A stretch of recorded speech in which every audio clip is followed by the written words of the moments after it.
आई हम भोजपुरी गायक भगवान यादव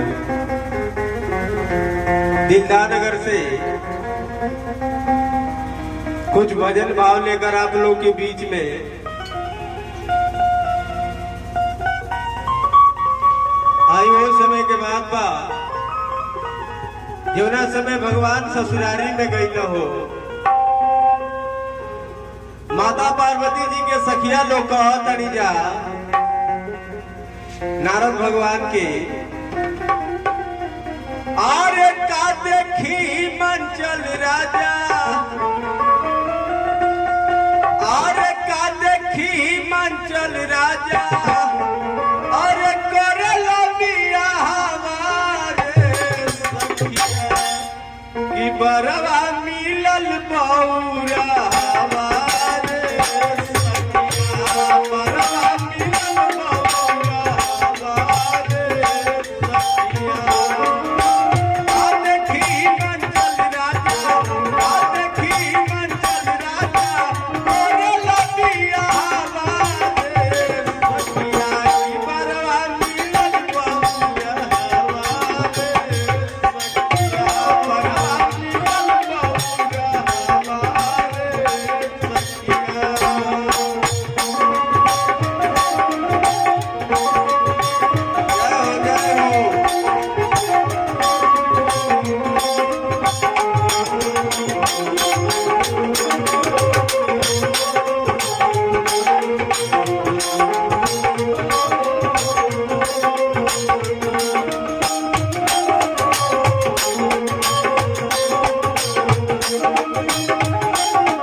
जब भगवान ससुरारी में गए तो उनका सजावट कर रहे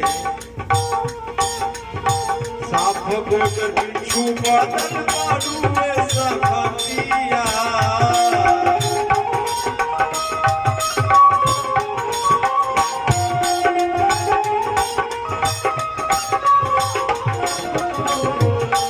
अरे भूत बारताल लेके आइल बरतिया,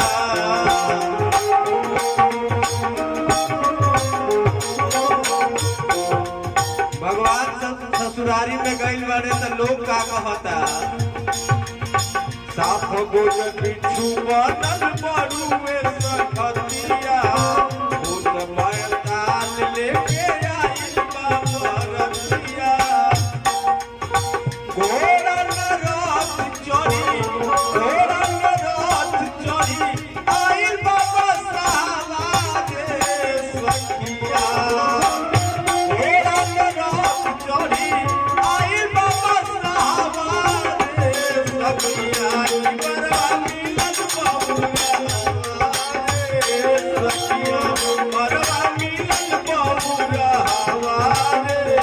सखिया।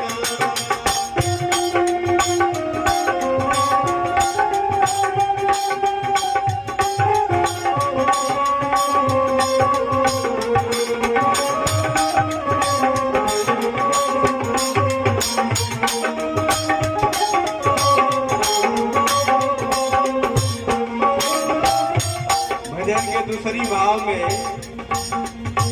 उनका खातिर बंद कइले रहलू अपना मन में,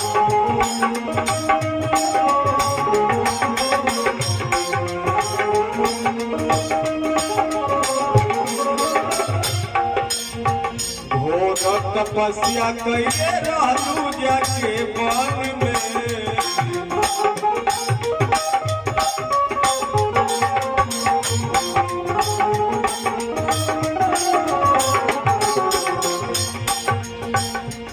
खातिर व्रत कइले रहलू अपना मन में,